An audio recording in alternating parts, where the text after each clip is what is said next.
Welcome to morning మన్నా. నేటి వాక్య దర్శనం కొరకు యోహాను సువార్త 15వ అధ్యాయం 7వ వచనం. నా యందు మీరును మీ యందు నా మాటలను నిలిచి ఉండిన యెడల మీకేది ఇష్టమో అడుగుడి, అది మీకు అనుగ్రహింపబడును.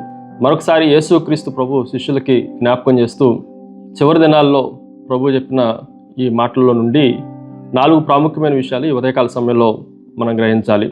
నెంబర్ 1, మొట్టమొదటిది ప్రజెన్స్ విత్ ద గాడ్.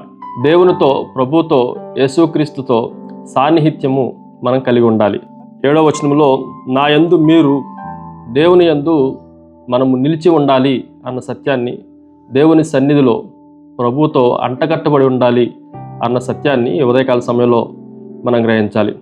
ఒక పిల్లవాడిని చేతిని వాళ్ళ తల్లిదండ్రులు పట్టుకొని నడిపించేటప్పుడు ఆ పిల్లవాడు ఎటు తప్పిపోవటానికి అవకాశం ఉండదు. పెద్దవాడైన తర్వాత అదే మార్గంలో తల్లిదండ్రుల చేతులు పట్టుకొని నడుస్తున్నవాడుగా మనకు కనిపిస్తూ ఉంటుంది. అలాగే దేవుని చేతిని పట్టుకొని ఈ లోకంలో బ్రతికినంత కాలం ఆయన చేతుల్లోనే, ఆయన మనుగడలోనే, ఆయన సాన్నిధ్యంలోనే మనం బ్రతికే వారంగా ఉండాలి అనేది దేవుని యొక్క ఉద్దేశమై ఉన్నది. రెండో విషయాన్ని మీకు జ్ఞాపకం చేస్తాను. It is a positions of his principles. అతని నియమాలను కలిగి ఉండటం. అదే వచనంలో నా యందు మీరును మీ యందు నా మాటలను నిలిచి ఉండిన యెడల. ఆ మాటలు మన జీవితానికి నియామక లాంటివి. ఆ నియమాలను, నిబద్ధలను మనం ఖచ్చితంగా పాటించే వారంగా ఉండాలి. ఈరోజు దేవుని ప్రిన్సిపల్స్ని మనం పాటించకపోతే ఎట్టి పరిస్థితుల్లో మన జీవితం రుచికరంగా ఉండదు. ఉదాహరణకి ఏదన్నా వంటకాన్ని తయారు చేస్తున్నప్పుడు ఆ వంటకం యొక్క పద్ధతులు కొన్ని ఉంటాయి. ఎంత ఉప్పు వేయాలి, ఎంత కారం వేయాలి, ఏమేమి ఉంచాలి, అందులో ఏమేమి దినుసులు వేయాలి. ఈ ప్రాసెస్లో ఈ నియమాలకు తగినట్లుగా వంట వండితేనే అది రుచికరంగా ఉంటుంది, లేకపోతే అది పాడైపోతుంది. అలాగే దేవుని మాటలు మన యందు నిలిచి ఉన్నప్పుడు, ఆయన ప్రిన్సిపల్స్ని మనం పాటించినప్పుడే మన జీవితం ఆధ్యాత్మిక మన వంట చాలా రుచికరంగా ఉండటానికి అవకాశం ఉంది. మూడో విషయాన్ని మీకు జ్ఞాపకం చేస్తాను. It is permission to pray. ప్రార్థించడానికి అనుమతి. ఇవి రెండు ఉన్నప్పుడు, మనం ఆయన యందు ఉన్నప్పుడు, ఆయన మాటలు మన యందు నిలిచి ఉన్నప్పుడు 7వ వచనములో మీకు ఏది ఇష్టమో అడుగుడి.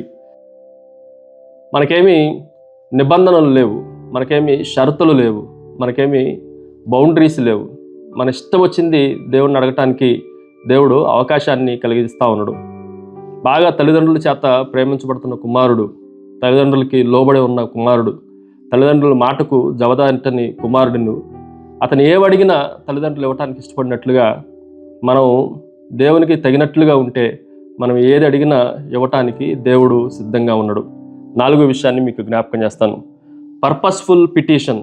ప్రయోజనకరమైన విన్నపాన్ని మనం కలిగి ఉండాలి.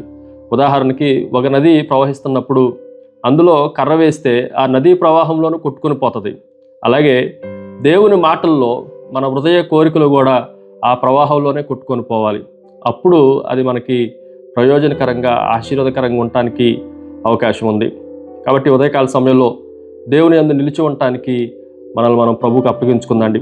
ప్రార్థన. సకల ఆశీర్వాదములకు కారణభూతుడవు తండ్రి, మీలో ఉండటం వలన మాకు ఏది ఇష్టమో దాన్ని మీరు మాకు అనుగ్రహించే దేవుడు అని మరొకసారి మిమ్మల్ని విశ్వసిస్తూ యేసు నామమున అడిగి వేడుకొంచున్నాం తండ్రి. ఆమెన్. God bless you.